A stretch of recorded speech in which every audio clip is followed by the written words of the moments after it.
Welcome back to another video. Today we're going to talk about Pecco signing for 2 years or 2 more years with the Ducati factory team. Now, for me, this was always the factory teams and Ducati's main priority was to sign Pecco as soon as possible, to lock him in for as long as possible, because he is the prize pupil within the team and he is probably one of the up-and-coming superstars of the future.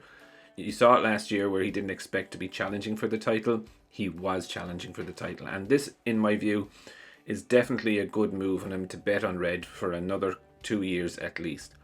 He becomes the 4th rider to secure their place on the grid for 2023. Those are Marc Marquez, Brad Binder and Franco Morbidelli, which I think that's another conversation that we will have in the near future about Morbidelli's future. Where does it actually lie?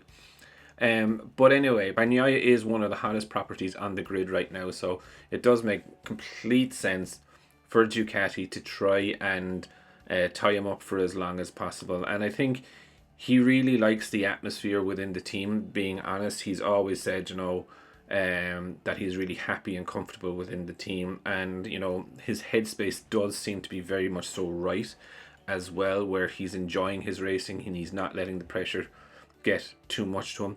Now, I don't know if he was in a very close title battle, would the pressure get to him or not. I don't think he's been really tested in that mindset yet. Now, he did crash last year, but again, I wouldn't really read too much into it, because last year was not supposed to be a title run year and it did kind of manifest slightly into it. He was always an outside chance at it, but I think if he's very close this year, I think it would be a very, very different story.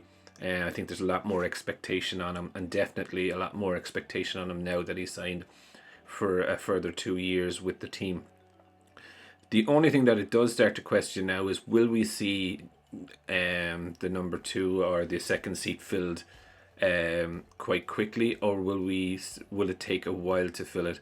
They can't really throw Miller out at the start of the season. Do you know what I mean? It'd be just a waste of the season in terms of that, because Miller wouldn't be motivated or anything like that.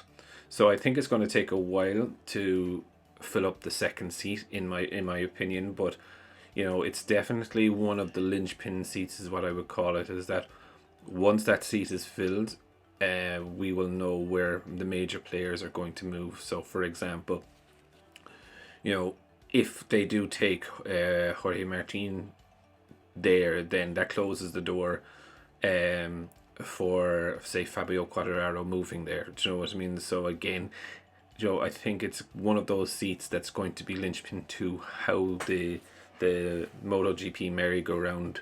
But anyway, we will wait and see. It's good news for Pecco. It's great that he'll be there for another 2 years. And yeah, I will see you again in tomorrow's video. I just want to take a minute to also thank you for watching my videos and the support that you've shown so far. If you haven't subscribed already and you would like to subscribe, it would mean an awful lot to me if you did.